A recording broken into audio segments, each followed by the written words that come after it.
Hey, I'm John Landis. Welcome to episode 2. In this episode, we're going to continue to cover the cellular structure of wood and what effect that has on our ability to glue or not glue wood and how we can and can't glue it, as well as what the moisture content of the wood does for the tension that is within every board before we start to mill it. So that's episode 2.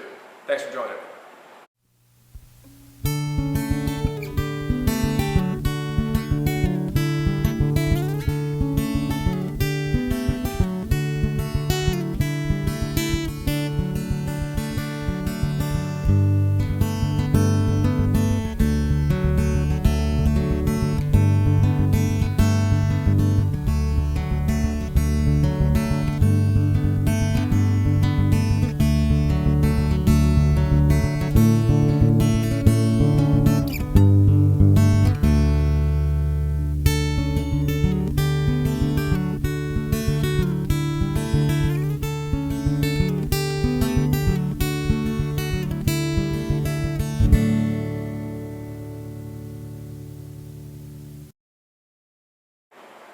Hey, welcome to episode 2.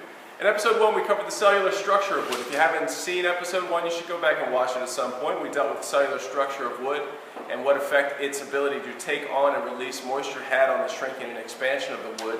And it's at the beginning of this one, we're going to talk about the cellular structure again and what effect that has on our ability to glue or to not glue wood. This is the cellular structure of wood. I showed you that in episode 1. This is an apron that we also milled up in episode 1. We have yet to cut the joinery on this, but this is a good example of why we can and can't glue wood. The cellular structure of wood creates long grain and end grain. This is the long grain of the wood. Here, here, here, and here, 4 sides. This is the end grain of the wood. The end grain is actually the ends of those straws, the circumference of the straws, the voids, the big open areas where the moisture leaves and comes in. As a rule of thumb, the end grain of wood is not gluable.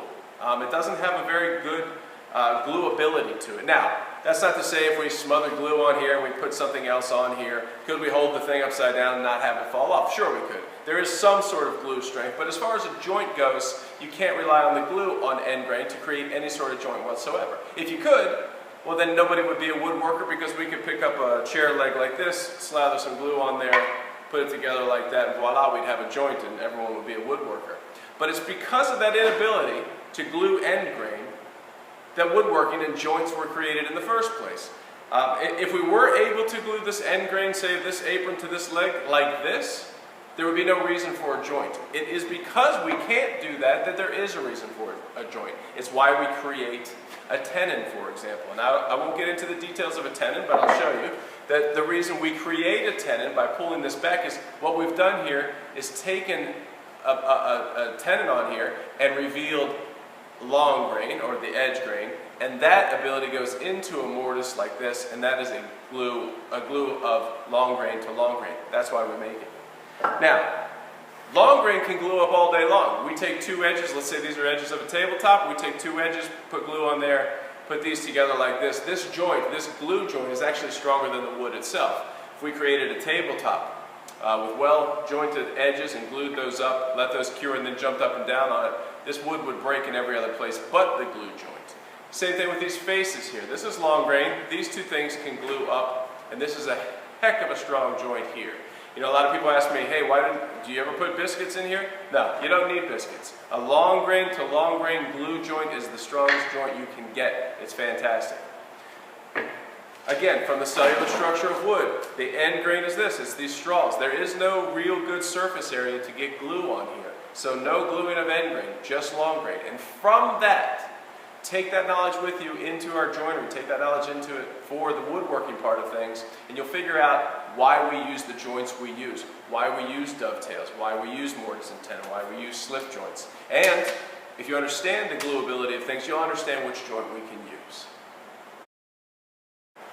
The second thing I wanted to tell you about in this episode is because of the moisture content of wood, there is tension within this wood. I told you in episode 1 that the main goal of wood, once it's moved into a different relative humidity, or once the humidity changes in its condition, it tries to reach an equilibrium moisture content. That is the point at which it is not letting off any more moisture, and it's not taking on any more moisture. moisture. It's getting to its sort of happy place where it doesn't need to exchange moisture anymore. And the way that does that is twofold. It will do it through the cellular walls of the wood here, but it also does it through the end grain. So if you picture this piece of wood here, and the atmospheric humidity has changed around this piece of wood, the outside cells of this wood here are going to start to, let's say it's becoming more humid in your shop or in your home.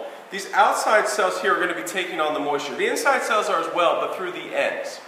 And these outside cells are going to be taking on the moisture, and they're going to be growing. They're going to begin to fill with moisture and expand. While the inside cells of this piece of wood still haven't had the full impact of the moisture. The moisture is a slower exchange, obviously, inside of the wood. So it's at that moment that there's tension in this board, that the inside is drier, smaller than the outside of the board. Will it eventually catch up? Yes. But it's going to happen through the end grain here, through the lumens, through the cell structure.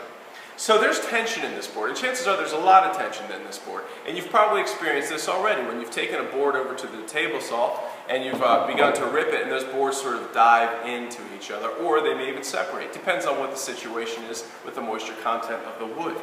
So if you understand that lumber like this, that boards like this are under tension, and that's a result of the difference in relative humidity and the difference in the moisture content of the wood and the different portions of the wood, you'll begin to understand why we need to do what we do when we're milling lumber.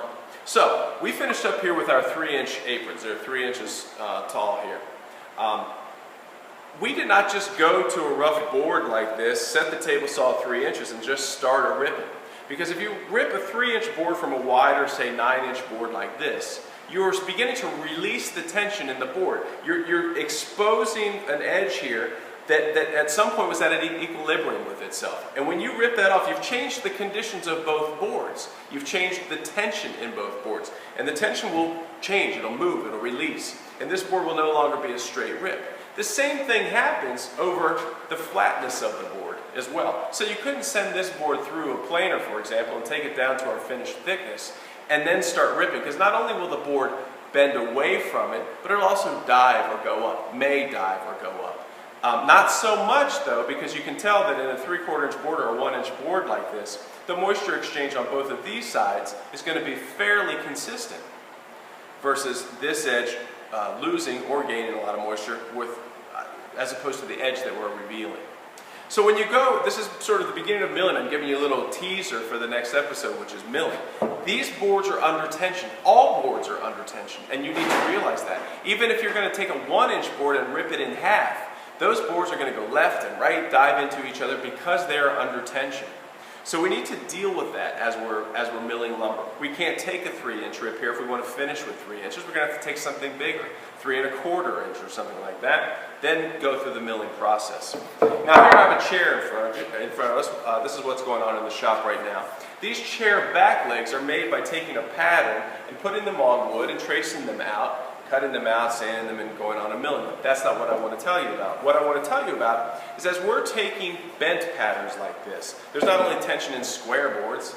So when you take a pattern like this, you can't go straight to your board, say your big 8¼ inch stock board. You can't go to that. Place the pattern down on there, take your pencil line, and scribe perfectly the pattern, then go to the bandsaw or jigsaw or whatever saw you're using, and cut directly to that pattern. Because once you've released this leg from its bigger board, you're releasing that tension, and that thing that you just cut out per the exact pattern is going to flex. It's going to move on you. It's going to either dive or go up as far as its thickness goes, but it's definitely going to move laterally outside of its pattern wall. So what we do is we take the pattern and we take a piece of chalk, and on the 8¼ stock, we'll trace this pattern with a piece of chalk.